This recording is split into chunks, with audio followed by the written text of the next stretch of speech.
दोस्तों आप सभी से जानते हैं कि इससे पहले वाला भी लेक्चर आपके लिए आया था जहां पर हमने मैनेजर इकोनॉमिक्स यानी बिजनेस इकोनॉमिक्स क्या होता है उसके बारे में हमने डिस्कशन किया था। अब आज के सेशन में हम लोग क्या डिस्कस करने वाले, we are going to study about the basic relationship between the economics and the decision making.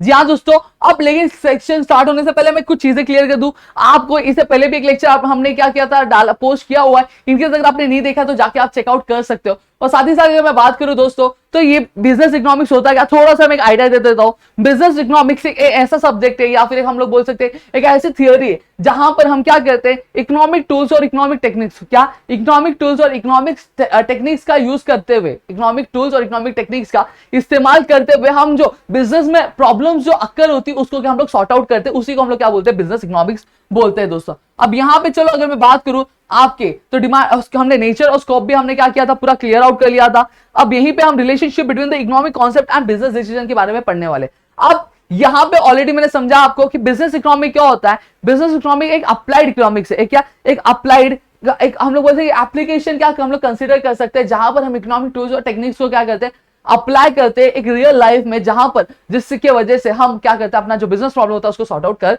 पाते हैं दोस्तों। अब यहां पे अगर मैं बात करूं तो हम सभी से जानते हैं कि हम बिजनेस में क्या करते हैं, बहुत सारी चॉइसेस करते हैं। बिजनेस में क्या, हमने अपने पर्सनल लाइफ में क्या, हम बहुत सारी चॉइसेस करते हैं, हम बहुत सारी चॉइस करते हैं, बहुत सारी सेक्रीफाइसेस करते हैं। अभी चॉइस और सेक्रीफाइस करने का रीजन क्या है, अगर मैं बात करूं तो सबसे पहला रीजन जो आता है वो होता है आपका लिमिटेड रिसोर्सेज का।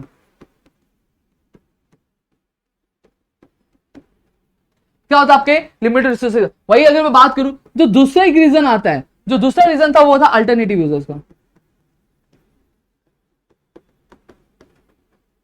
सॉरी अल्टरनेटिव यूजर्स का। क्या ये तो जो प्रॉब्लम्स थी, ये एक दो बहुत बड़े मेजर रीजंस है आपको क्या आपकी जिंदगी में जो आपको चॉइसेस और सेक्रीफाइसेस करने पड़ते हैं।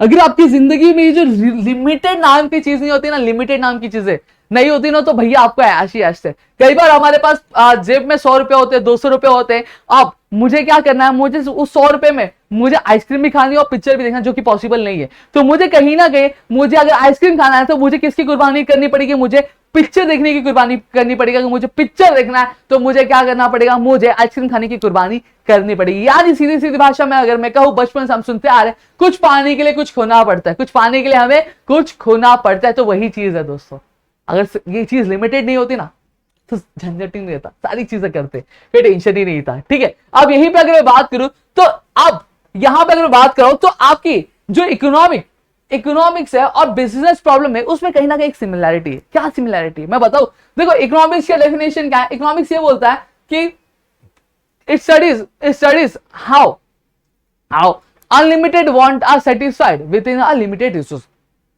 हम किस तरह से एक जो अनलिमिटेड वांट होता है उसको लिमिटेड रिसोर्सेस की तरह से हम किस तरह से क्या करते हैं, फुलफिल कर पाते हैं, उसी को हम लोग क्या इकोनॉमिक्स बोलते हैं। सही बात है। वही बिजनेस प्रॉब्लम की अगर बात करूं, बिजनेस में प्रॉब्लम से अराइज होते हैं, बिजनेस में भी प्रॉब्लम, जो रिसोर्सेज होता है वो लिमिटेड होता है, और उस रिसोर्सेज का हम किस तरह से एक अच्छा यूज करें, जो अच्छा यूज कर सके, वही तो हमारे बिजनेस में प्रॉब्लम होता है ना, कि रिसोर्स को हम किस तरह से यूज करें, क्योंकि इसका बहुत सारे अल्टरनेटिव यूजेस है। तो यही चीज क्या हम देखते हैं। अब यहां पे अगर मैं बात करूं, और दोनों का जो मेन मकसद होता है, दोनों का ही मेन मकसद क्या होता है, जो सेटिस्फैक्शन होता है, क्या जो सेटिस्फैक्शन होता है उसे मैक्सिमाइज करना। अब इकोनॉमिक्स में अगर बात करो, हम एक कंज्यूमर बिहेवियर या फिर एक ह्यूमन बिहेवियर को हम लोग स्टडी करते हैं। वही बिजनेस में हमारे लिए मैक्सिमाइज सेटिस्फैक्शन क्या होता है, सेटिस्फैक्शन मैक्सिमाइज करना मतलब प्रॉफिट को क्या रेस करना। ठीक है, अब यहां पे अगर मैं बात करूं आपके प्रोडक्ट की, सॉरी अब यहां पे अगर मैं बात करूं आपके इकोनॉमिक थियोरी और बिजनेस इकोनॉमिक्स या फिर डिसीजन की, तो इसमें हम देखते हैं सबसे पहली चीज अगर मैं बात करूं डिमांड एनालिसिस की, तो डिमांड एनालिसिस के बारे में हमने हमारे 12th स्टैंडर्ड के 3rd चैप्टर यानी 3A चैप्टर में पढ़ा था, जहां पे हमने ये देखा था कि कब जो डिमांड है बढ़ता है और कब जो है डिमांड घटता है। सही बात है, अगर प्राइस कम होती है तो डिमांड रेज होता है, वही प्राइस अगर ज्यादा होती है डिमांड क्या होता है, फॉल होता है। ये चीज हमने देखी। अब डिमांड एनालिसिस की मदद से हमें ये समझ में आएगा कि कौन सा प्रोडक्ट की डिमांड है, कौन से प्रोडक्ट की डिमांड है मार्केट में। साथ ही साथ अगर मुझे प्रोडक्ट मैंने मैन्युफैक्चर किया है तो मुझे उसकी प्राइसिंग किस तरह से करनी है कि कस्टमर्स बाय करे उसको, जो कस्टमर्स के अफोर्डेबल, इनोवेशन करना है। देखो ये देखो मार्कर है, मार्केट में क्या है, ये मार्कर है, लेकिन ये मार्कर में अब लोगों को क्या मॉडिफिकेशन चाहिए, क्या प्रॉब्लम हो रही, तो मुझे इसमें सुधार करना है, इसमें मुझे इंप्रूवमेंट लाना है या फिर कुछ नई चीजें लानी। तो ये हमें किससे पता चलता है, आपके डिमांड एनालिसिस से पता चलता है। वही अगर मैं बात करूं प्रोडक्शन एंड कॉस्ट एनालिसिस, क्या? अब ये हमें बतलाते कि कितने फैक्टर्स ऑफ प्रोडक्शन, कौन से फैक्टर्स ऑफ प्रोडक्शन का मुझे मिक्सचर बना के क्या करना है, मुझे यूज करना चाहिए, कौन किस तरह की टेक्नोलॉजी मुझे यूज करनी चाहिए जिससे मेरा जो कॉस्ट हो वो क्या कम से कम हो, कॉस्ट ऑफ प्रोडक्शन वो कम से कम हो, प्रोडक्टिविटी मुझे क्या करनी, इंप्रूव करनी, जो वेस्ट हो रहा है उसको मैं किस तरह से रिसाइकल करके क्या उसको उपयोग में ला सकूं। ठीक है, तो ये आपकी चीजें होती है। फिर उसके मार्केट स्ट्रक्चर एनालिसिस। अब देखो मार्केट में आप एंटर करो तो आपके लिए ये बहुत ही ज्यादा आवश्यक बन जाता है कि आप क्या करो, आप मार्केट स्ट्रक्चर को समझो, क्योंकि आप मार्केट स्ट्रक्चर नहीं समझ पाओगे तब तक आपको मार्केटिंग किस तरह से करनी है, या फिर अगर मैं बात करूं आपका प्रोडक्शन कौन सा करना है, ये आपको समझ में नहीं आएगा। और अगर ये चीजें नहीं समझी तो आपका जो पूरा किया धरा काम होगा वो क्या पूरा धरा का धरा रह जाएगा दोस्तों। वही प्राइस आउटपुट डिसीजन कैसा होना, क्या किस तरह का होना चाहिए, मार्केटिंग किस तरह की करनी चाहिए, प्रोडक्ट में डाइवर्सिफिकेशन किस तरह का होना चाहिए, मार्केट किस तरह से एक्सपांड होगा, मुझे क्या किसी के साथ मर्ज करना है कि नहीं करना है ये भी आपको समझ में आएगा। साथ ही साथ मुझे क्या किसी कंपनी को टेक ओवर करना चाहिए इस टाइम पे कि नहीं करना चाहिए, ये भी हमें क्या समझ में आएगा।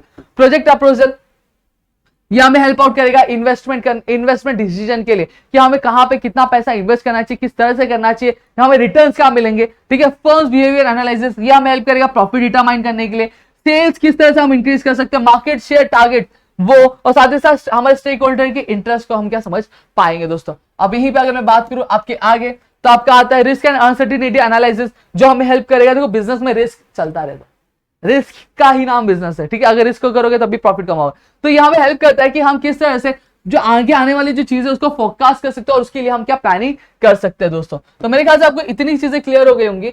अब now we are going to talk about some of the basic concept of the business economic analysis. क्या? Business economic analysis. अब ये एक ऐसे कॉन्सेप्ट है या फिर मैं बात करूं ऐसे टूल्स है जो कहीं ना कहीं हमारे जो डे टू डे एक्टिविटीज होती है बिजनेस की उसमें हमें डिसीजन लेने में क्या हेल्प आउट करते हैं। हमारे जो डिसीजन मेकिंग प्रोसेस होता है उसको थोड़ा सा लीनियंट बनाते हैं, थोड़ा सा अच्छा बनाते हैं, जिससे हमारे कहीं ना कहीं हमें इजी हो जाता है हमारा डिसीजन लेने। और कौन से देखो अपॉर्चुनिटी कॉस्ट है, आपका मार्जिनलिज्म और इंक्रीमेंटलिज्म और मार्जिनल एनालिसिस है। आपको शायद स्टेटमेंट एक याद होगा जो मैंने लेक्चर स्टार्ट होने से पहले कहा था। वो क्या स्टेटमेंट था? वो यह स्टेटमेंट था कि कुछ पाने के लिए कुछ खोना पड़ता है, कुछ पाने के लिए कुछ खोना पड़ता है। अब अपॉर्चुनिटी कॉस्ट समझाने से पहले मैं आपको मेरी कहानी बता दूं। मेरी कहानी क्या है? जब मैं ग्रेजुएट हुआ,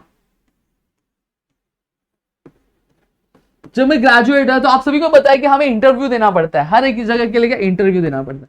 सही बात है। अब इंटरव्यू मैंने क्या किया, एक जगह तो दिया नहीं, ए बी और सी कंपनी में दिया, ABC कंपनी में दिया। और जब मैं ABC कंपनी में मैंने क्या किया, अपना इंटरव्यू दिया, तो मुझे क्या हुआ, मुझे जॉब ऑफर हुआ।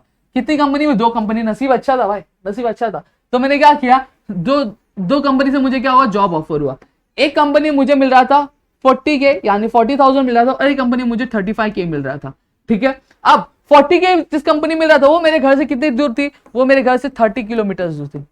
कितनी? 30 किलोमीटर। और वहीं 35K जहां मिल रहा था वो मेरे घर से 3 किलोमीटर दूर थी। कितने किलोमीटर दूर थी? 3 किलोमीटर दूर थे। अब ये अगर मुझे ये वाली जॉब लेनी है तो मतलब मैंने सोचा समझा कि भाई अगर मैं 40K वाली जॉब लेता हूं तो मुझे क्या करना पड़ेगा, वो 30 किलोमीटर दूर है तो मुझे ट्रेन बदलना पड़ेगा, बसेस लेनी पड़ेंगी, बहुत झंझट होगा, सुबह जल्दी भी उठना पड़ेगा, रात को लेट आऊंगा, ऐसे बहुत सारे क्या तकलीफ होगी। भैया अगर मैं 3 किलोमीटर दूर वाली जॉब ढूंढता हूँ तो यार कभी अगर ऐसा हुआ तो मैं थोड़ा सा लेट उठाऊंगा तो भी चलेगा, अगर मेरा कुछ पर्सनल काम रहेगा तो वो भी चल, कहीं घूमने जाने का तो वो भी घूम सकता हूँ। तो ऐसे करके मैं बहुत सारे क्या काम कर सकता हूँ। ठीक है, तो मैंने क्या किया, मैंने 35K वाली जो जॉब थी उसको क्या बोल दिया, डन डना डन डन। क्या बोल दिया? डन डना डन डन। अब ये वाली जो जॉब थी मैंने क्या कर दी, खो दी। यानी मैंने कुछ पाया और कुछ खोया, यानी ये पाने के लिए मैंने किसकी कीमत लगा दी, इसकी ला दी। अब दोनों ही क्या थी मेरे लिए, अपॉर्चुनिटी थी। दोनों ही क्या थी, अपॉर्चुनिटी। एक 40K की थी और एक 35K की थी। लेकिन मेरा बोल रहा हूँ मुझे सेटिस्फैक्शन किसमें मिला, मुझे 35K वाले में सेटिस्फैक्शन मिला, क्योंकि दूर भी नहीं जाना और सैलरी भी क्या अच्छी खासी, यानी इतना फर्क नहीं, पहले वाले से इतना फर्क नहीं, 5,000 का फर्क है। सही बात है। अब ये जो अपॉर्चुनिटी अवेल करने के लिए मैंने कीमत किसकी दी, मैंने इसकी कीमत दे दी। किसकी कीमत दे दी? इसकी, यानी 40K की क्या कीमत दे दी। लेकिन पूरे 45K नहीं, मुझे 35। अभी देखो जैसे अगर बात करूं तो 40K माइनस 35 करता हूं तो मेरी जो वैल्यू आएगी वो 5K की आएगी, यानी मैंने 5K की क्या लगा दी, कीमत लगा दी। किसके लिए? का मैंने मौके के लिए। मौका कौन सा था? मेरा 35 का। तो इसी चीज को मैं क्या बोलता हूँ, अपॉर्चुनिटी कॉस्ट बोलता हूँ।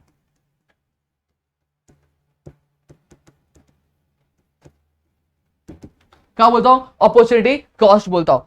क्या है, देखो कुछ पाने के लिए कुछ खोना, कुछ पाने के लिए कुछ खोना। मैंने 35K की जॉब पाने के लिए मैंने क्या किया, 40K के वाले जो जॉब था उसको मैंने क्या खो दिया, क्या खो दिया।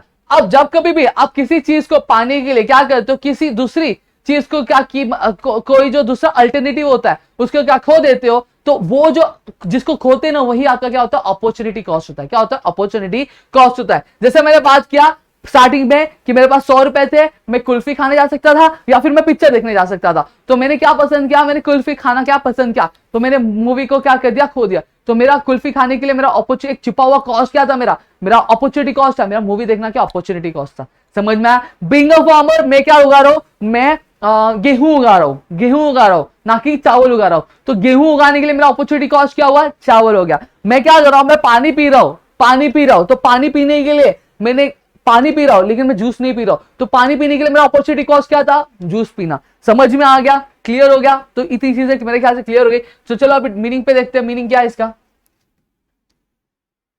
ठीक है, opportunity cost refers to, opportunity cost refers what you have to give up to buy what you want to buy in terms of other goods and services। मतलब क्या हो गया, opportunity cost refers to what you have to give up। अब मुझे क्या देना पड़े, मुझे क्या खोना पड़े। मैंने क्या खोया, 40K का खो दिया। किसके लिए, buy what you want to buy. मुझे क्या चाहिए था, मुझे 35K का जॉब चाहिए था, इसलिए मैंने 40K की जो जॉब की अपॉर्चुनिटी उसका क्या खो दी। किसके लिए खो दी, समझ में आ गया। तो वही चीज मेरी क्या होगी, मेरी अपॉर्चुनिटी कॉस्ट होगी। यही चीज मेरी क्या होगी, अपॉर्चुनिटी कॉस्ट होगी। समझ में आ गया। देखो वापस समझा लो, opportunity cost refers to what you have to give up to buy what you want to buy. मतलब मैंने क्या किया, अपॉर्चुनिटी कॉस्ट मतलब क्या, जो आपको खोना पड़े, जो आपको खोना पड़े क्या किसी और चीज को पाने के लिए, तो उसको हम लोग क्या बोलेंगे, उसको हम लोग बोलेंगे अपॉर्चुनिटी कॉस्ट बोलेंगे। समझ में आ गया। तो ये हमारा क्या हुआ, मैंने क्या खोया, तो 40K। तो यहीं पे बोला जो खोते हैं उसी को हम लोग क्या बोलते हैं, अपॉर्चुनिटी कॉस्ट बोलते हैं। तो आपका 40K हो गया। क्लियर हो गया।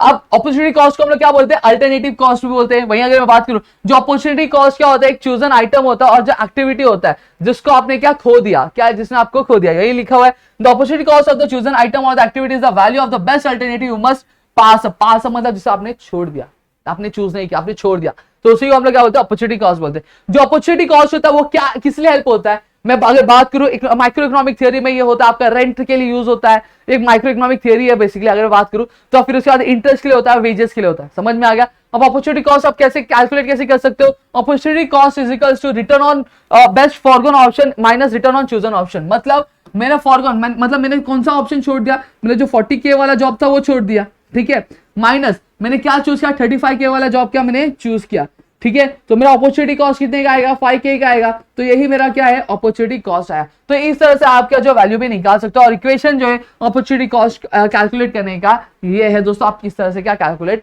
कर सकते हो। क्लियर, जो बेसिक इक्वेशन है ये इस तरह से आप क्या कैलकुलेट कर सकते हो। तो मेरे ख्याल से आपको इतनी चीजें समझ में आ गई। इनकेस अगर कुछ डाउट है या फिर कुछ प्रॉब्लम है, आपको अपॉर्चुनिटी कॉस्ट कुछ भी नहीं समझ में आ रहा है, तो आप हमें कमेंट सेक्शन में बोल सकते हो, या फिर आप जो है नोट्स रेफर करोगे तो आपको समझ में आ जाएगा। अब यहाँ पे आपके लिए मैं एक चीज बताता हूँ, मुझे कपड़े पहनने थे, मुझे क्या किया, मैं टाई शर्ट फॉर्मल शर्ट और पैंट पहनना चाहता था, लेकिन मैंने क्या नहीं पहना, मैंने अपना जो कैजुअल था वो नहीं पहना, कैजुअल जो आउटफिट था मैंने वो नहीं पहना।